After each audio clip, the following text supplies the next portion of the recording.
أحمد الله رب العالمين حمد عباده الشاكرين الذاكرين، وصلاة وسلاما على المبعوث رحمة للعالمين سيدنا محمد. اللهم صل وسلم وبارك عليك يا سيدي يا رسول الله، صلاة وسلاما دائمين متلازمين إلى يوم الدين. ثم ما بعد، أحبتي في الله، السلام عليكم ورحمة الله تعالى وبركاته. وبعد، وهذا كنز جديد من كنوز سنة حبيبنا صلى الله عليه وسلم، حيث حدثنا الحارث ابن عاصم الأشعري فيما رواه الإمام مسلم عن حبيبنا صلى الله عليه وسلم الذي لا ينطق عن الهوى أنه قال: الطهور شطر الإيمان، والحمد لله تملأ الميزان، وسبحان الله والحمد لله تملأ أو تملأان ما بين السماء والأرض، والصلاة نور، والصدقة برهان، والصبر ضياء، والقرآن حجة لك أو عليك. كل الناس يغدو، فبائع نفسه فموبقها أو معتقها. هذا حديث عظيم وكنز كبير جليل من كنوز حبيبنا صلى الله عليه وسلم، حيث بدأه بالطهور.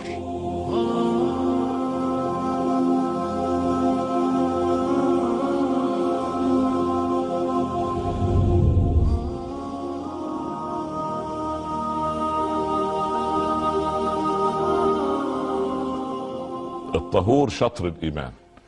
ليست القضية في طهارة يدي من الأوساخ أو من الأقذار، لا. يعني لما العرب كانت تقول فلان نظيف اليد، نظيف اليد يعني مش يعني ما فيهاش لا طين ولا رمل ولا أسمنت ولا شيء، لا. نظيف اليد يعني لا يسرق، لا يؤذي بها أحدا، لا يرتشي، لا يأخذ بها مالا حراما، لا يلمس شيئا حراما.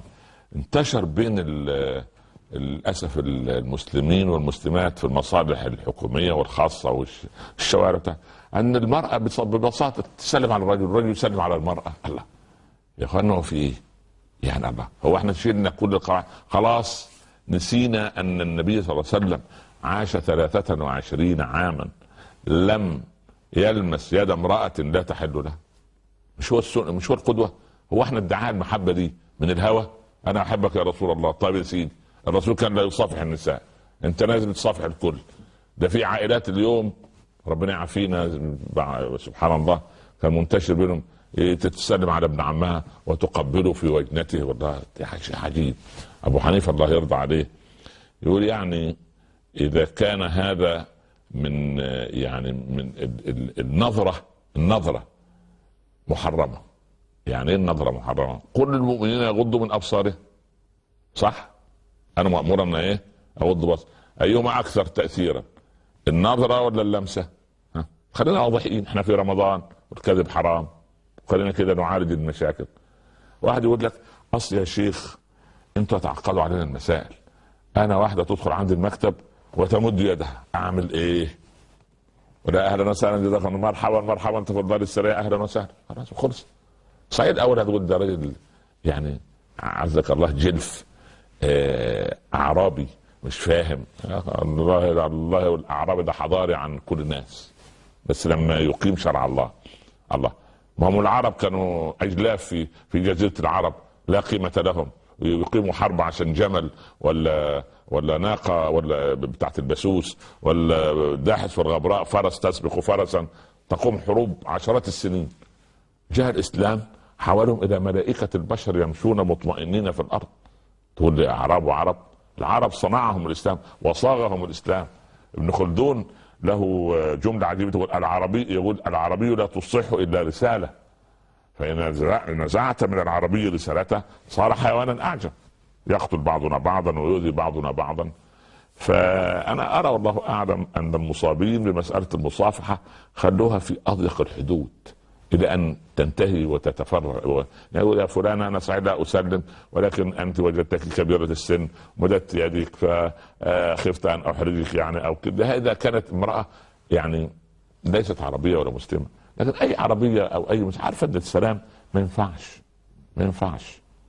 وبعدين نسأل والله ده الشيخ أنا مضطريت أسلم على رئيسة القسم وبعدين جت صلاة الظهر، يا ترى أنا وضوئي سليم ولا مش سليم؟ ودخلونا بمتاهة. الله اعلم يا اخي، والله يا ريت يعني لا داعي لايه لهذه المصافحات. لكن بعض العلماء المالكية يقولون ان حالة السلام 4: قصد ووجد، وقصد ولم يجد، ولم يقصد ووجد، ولم يقصد ولم يجد. يعني ايه الكلام الالغاز الفقهي دي؟ قصد ووجد، هو قصد يسلم عليها ويجد شيء في هذا السلام ووجد هذا الشيء، نقض وضوء. لم يقصد ووجد، هي مدت يدها تسلم وهو مد ايده، ما كانش في نيته شيء، اول ما لمست ايدها يده فشعر بشيء في نفسه، فسد الوضوء. قصد ولم يجد، هو نفسه قصد ان يسلم عليها عشان يستشعر امر ما، فجأة يجي زوجها جنبها، اخوها، ابوها، عمها، ابوه هو اذا كان بيستحي من ابوه لسه يعني، فجي يسلم يعني هو قصد ولكنه لم يجد هذا الشيء، برضه يتوضأ. ليه؟ لانه نوى الاعمال بالنيات. الحالة الرابعة هي الحالة الوحيدة التي يتوضأ فيها الانسان اذا اضطر. شوف الطرة دي مهمة جدا، مش تسيب الحلقة كلها وتقول لي اضطر للسلام نتيجة ظروف وملابسات. كل عارف انا لا ابيح هذا عشان برضه نجيب من الاخر عشان تقول لي الشيخ عمر غير. لا، قال العلماء لم يقصد ولم يجد، هو لم يقصد ان يجد شيء في السلام ولم يجد هذا الشيء، هذه الحالة الرابعة التي وضوءك كما هو. لكن انا افضل لك ايها الهوى ان ايه لا تصافح خلاص. وانت يا بنت الحلال مش كل من هب ودب يصالح. يعني النبي صلى الله عليه وسلم قال له شاب يا رسول الله امي لا ترد يد لامس، امي كل يدخل يسلم عليها تسلم، وده زي ابني وده زي ابن اختي وده زي ابن اخوي. الله، هو احنا فتحناها على البحر؟ فقال عظها. قال وعظتها يا رسول الله. قال امنعها، منعها من السلام، فان منعها بر منك لها. شفت ازاي؟ امه. الطهور شطر الايمان. يعني الطهور يعني الواحد يبقى جسده دائما طاهر. فانا اقول ان طهارة الجسم الظاهرية اساسا عنوان للطهارة الباطنية. كيف؟ انا اغسل يدي، اغسلها في الوضوء 3 مرات، يعني الواجب اغسلها من ايه؟ من اكل الحرام، وان تمتد للحرام، وان تلامس الحرام، وان تاخذ مالا حراما، وان تعطي مالا حراما، وان تكون رائشا او مرتشيا او راشيا. يعني ال3: الراشي اللي هو بيدفع الرشوه، المرتشي اللي بياخذ الرشوه، الرائش الايه المصيبه اللي بينهم الواسطه، ساعي بتاع اللي بيقدم الوسيط، يعني مدير المكتب بتاعه ده. فال3 ادي اليد، ادي طهارة اليد. طب تمضمضت 3 يبقى من الواجب مع المضمضه الحمد لله يعني الفم صار طاهرا. بس في نقطة، في طهارة أخرى، هذا الفم يتطهر من الغيبة والنميمة والغش والكلام البذيء والفاحش في القول والزور واليمين الغموس. يعني ايه اليمين الغموس؟ يعني اليمين الذي أقسم على شيء وأنا أعلم أني كاذب، هذا يمين لا كفارة له، لأنه يغمس صاحبه في النار والعياذ بالله رب العالمين. فهذا هو الفم، والأنف كذلك، ثم الوجه، العينين وكذا، واغسل وجهي بقى العين لا تنظر الى ما حرم الله وانما كذا وكذا. هذه الطهور شطر الايمان، والحمد لله تملأ الميزان. بس الحمد لله اللي تكون من غير شكوى. الحمد لله من غير ايه؟ من غير شكوى.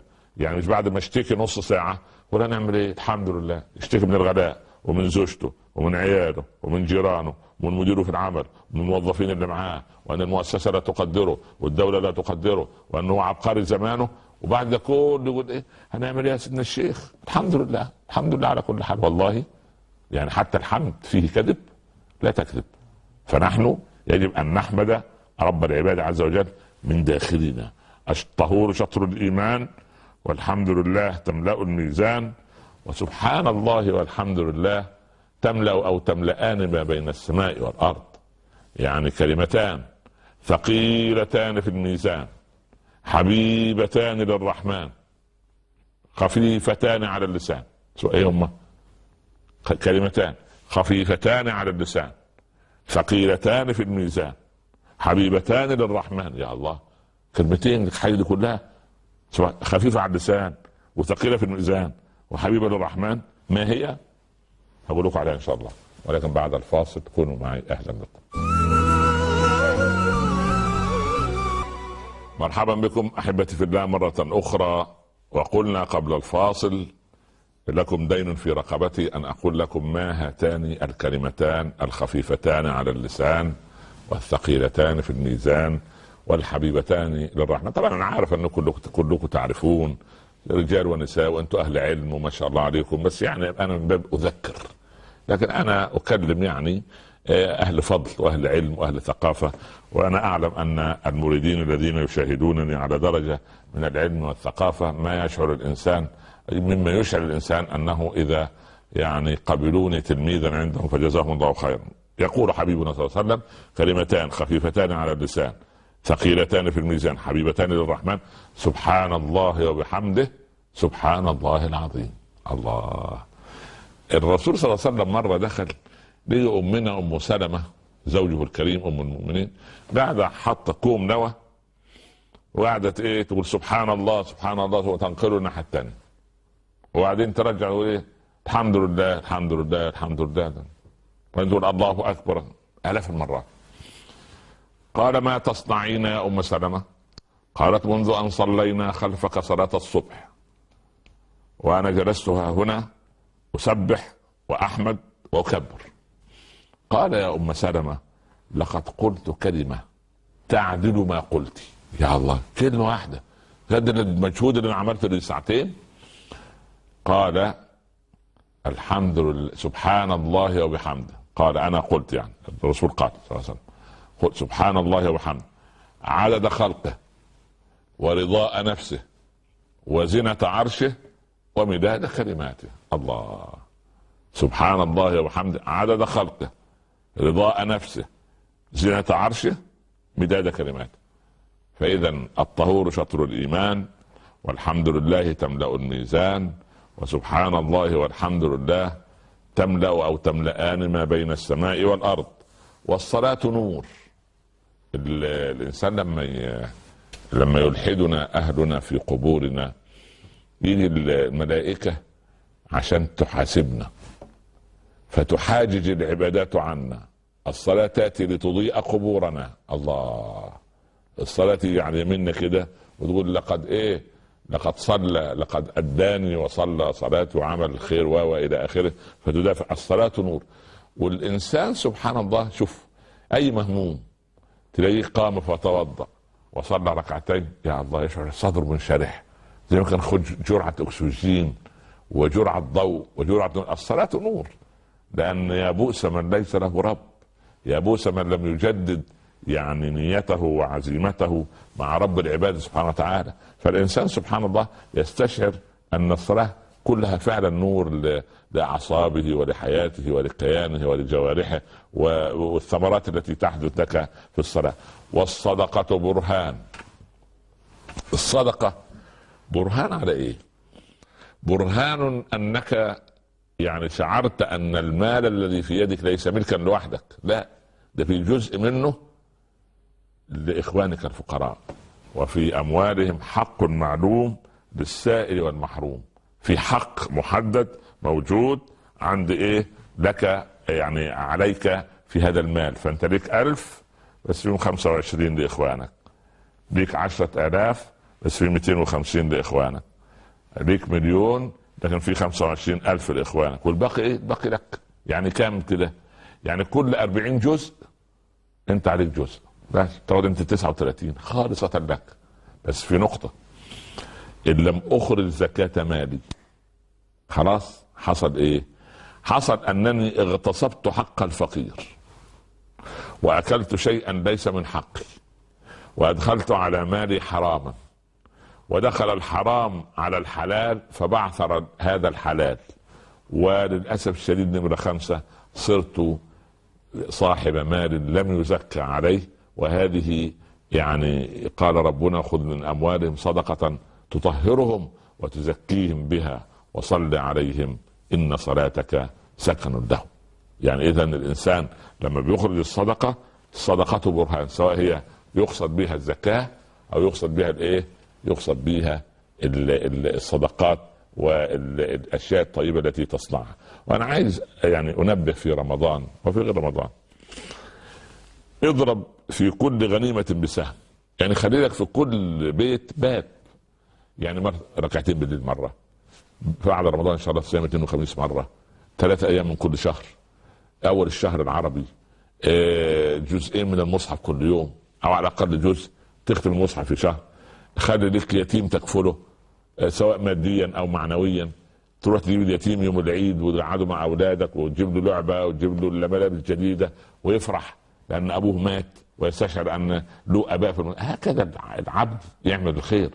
عايز في بعد رمضان ان شاء الله ان امكنك انت واخوانك تعملوا مجموعات، والاخوات يعملوا مجموعات نسائيه، وابنائنا وبناتنا مجموعات مع بعضهم، الاولاد مع الاولاد والبنات مع البنات، ويروحوا يزوروا الملاجئ بتاع اليتامى، يروحوا يزوروا المخيمات اللي موجوده على حدود بعض الدول لابنائنا الفلسطينيين وابنائنا السوريين وابنائنا العراقيين وابنائنا هنا او هناك، ويستشعروا انهم مش وحدهم في المجتمع، مش وحدهم في الدنيا، بل بالعكس لهم رصيد عند اخوانهم المسلمين، انما المؤمنون اخوه. فاين الاخوه؟ فالصدقه برهان والصبر ضياء. الصبر ده اللي يضيء لك قلبك، يخليك ايه؟ تستشعر ان الذي يمتحنك انما هو رب العباد. وامتحاناتنا بالابتلاءات ده زي بالضبط ان احنا مش فاهمين. اللي ما بلغش الحلم في الايمان زي الطفل ابو 3 سنوات اللي نديله حقنه ابره، الابره تؤلمه، الابره تؤلمه، فبالتالي يبكي ويتعجب ليه ابويا بيعمل معاه كده؟ ليه الطبيب بيعمل كده؟ ليه الممرضه تعمل كده؟ لكن هؤلاء كلهم رحماء به. لو تركوه من غير الحقنه هيبقى مشكله، لو تركوه من غير الابره يمرض. فلما يكبر الولد ويقول الله يرحمك يا ابويا، لولا ان ربنا يسر لي وخلاه يجيب الطبيب ويديني الحقنه دي في اليوم الفلاني انا كان حصل لي مرض كذا، المرض ما كانش خارج. فيستشعر ان اباه كان رحيما به وان امه كانت شفيقه به، وبالتالي اعطوه الحقنه اللي تؤلمه لما يترتب عليها من ايه؟ من خيرات ومن افضال ومن رحمات. ولذلك ولله المثل الاعلى، الله يبتلي العبد منا بالابتلاء. انا لا افهم ما سر هذا الابتلاء، لكن اراه صعبا على النفس، لكن بفضل الله سبحانه وتعالى يرى العبد بعد ذلك اذا كان مؤمنا وقبل ذلك ان الانسان عندما يبتلى فهذا مثال الطفل الذي يعطى الابره ولا يفهمها الا بعد ان يكبر. الصدقه برهان والصبر ضياء. ثم قال صلى الله عليه وسلم: والقرآن حجة لك أو عليك. القرآن إما أن يكون حجة لك، يعني تقرأ القرآن ويوضع لك ميزان حسنات، أو حجة عليك تقرأ القرآن ولا تطبقه، تقرأ القرآن ولا تنفذه، تقرأ القرآن يكلمك عن المنافقين وأنت كذلك، كلمك أنك لا تقوم إلى الصلاة إلا كسلانا كما وصف الله المنافقين وأنت كذلك، أن تجعل لله ما تكره. يعني إيه؟ يعني عايز تخرج لله، تخرج الشيء اللي خلاص انتهى أمره، القميص القطع، الثوب المزق، الحذاء الذي لا يستخدم، الساعة التي خربت، البراد أو الثلاجة اللي انتهى فعاليتها، الطعام اللي على وشك أن إن لم تخرجه فسد عليك وأصبح له مكان في وسائل الحفظ المعينة فأنت عايز تتخلص منه قبل سفرك. يجعلون لله ما يكرهون. فالقرآن حجة لك أو حجة عليك، ده حجة عليك، لكن كيف يكون حجة لك؟ هذا مدار حديثنا إن شاء الله بعد الفاصل. كونوا معي، أهلا بكم.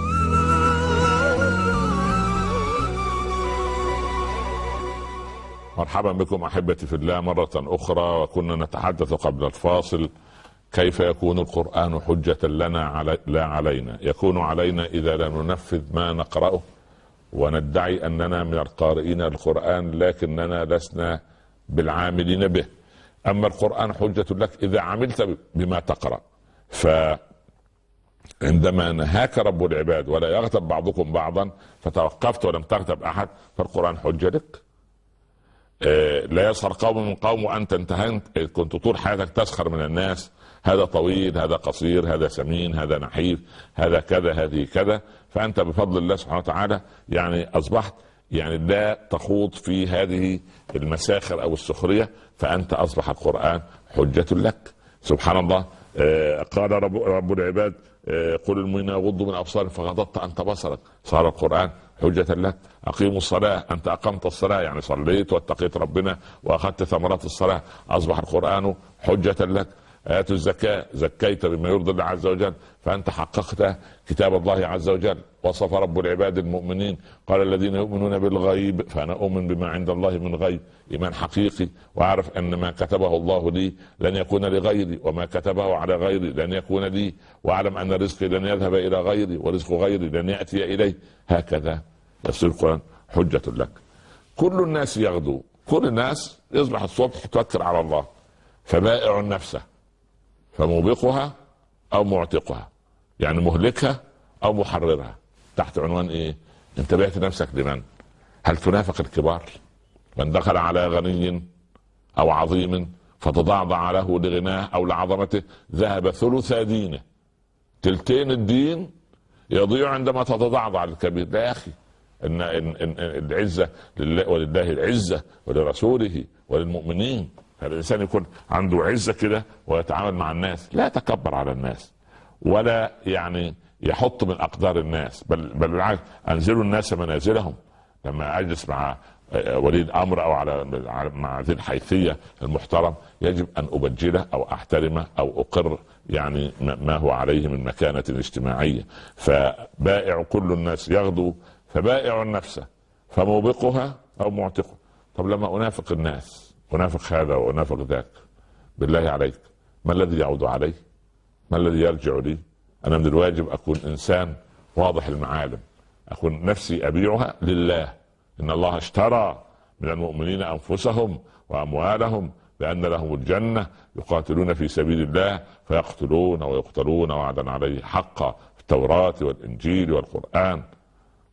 يعني هذا كلام الله سبحانه وتعالى ووصف هؤلاء هذه الطائفة التي باعت لله، مش باعت للشيطان انما باعت لله نفسها وعدا عليه حقا في التوراة والانجيل والقرآن. وبعدين هذا العهد قال ومن اوفى بعهده من الله فاستبشروا ببيعكم الذي بايعتم به وذلك هو الفوز العظيم. هؤلاء الطائفة، هذه الطائفة التي باعت نفسها لله لا لغيره، للخالق ليس للمخلوق، هؤلاء هم الذين يعني اعتقوا انفسهم من النار. اما الاخر الذي يعني اهلك نفسه هو باع دينه بدنيا غيره، باع دينه بدنيا غيره. يقول لك انا عبد المأمور. لا، عبد المأمور ليس موجودا في الدين، ولا الامعة موجودا في الدين. ان الامعة كما قيل يا رسول الله لا يكن احدكم امعة. قالوا ومن الامعة يا رسول الله؟ قال ان يقول ان احسن الناس احسنت وان اساءوا اسأت، وطنوا انفسكم، ان احسن الناس احسنوا وان اساءوا تجنبوا اساءتهم. هذا كنز كبير عظيم من كنوز رسول الله صلى الله عليه وسلم. الطهور شطر الايمان، والحمد لله تملأ الميزان، وسبحان الله والحمد لله تملأ او تملأان ما بين. شك الراوي يعني الحارث بن عاصم الاشعري راوي الحديث شك ان الرسول قال تملأ او تملأان ما بين السماء والارض. والصلاة نور، والصدقة برهان، والصبر ضياء، والقرآن حجة لك او حجة عليك. كل الناس يغدو فبائع نفسه فموبقها او معتقها. المؤمن دائما على طهارة، والمؤمن لا ينجس ابدا، والمؤمن لا يقع، وإن وقع وجد متكئا وهي رحمة الله سبحانه وتعالى.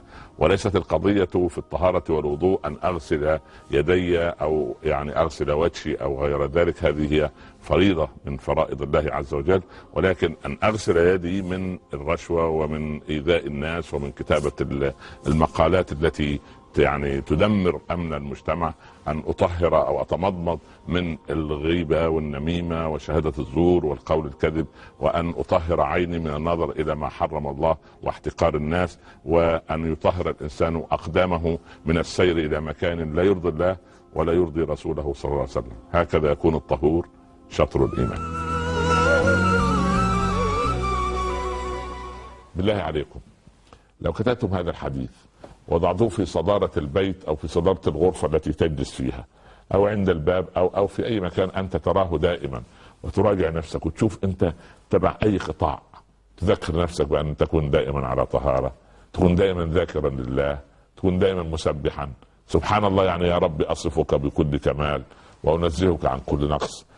تجد أن دائما تقول أنا كل يوم عايز أعمل صدقة ولو درهم ولو القليل. سبحان الله، قليل يعني يستمر الإنسان عليه، يعني سبحان الله، قليل متصل خير من كثير منقطع، عن مرة واحدة وخلاص وانتهى الأمر. لا، أنا عايزك تتواصل. والصدقة برهان والصبر ضياء. ثم قال القرآن إما حجة لك أو حجة عليك، فكل الناس يغدو فبائع نفسه فموبقها أو معتقها.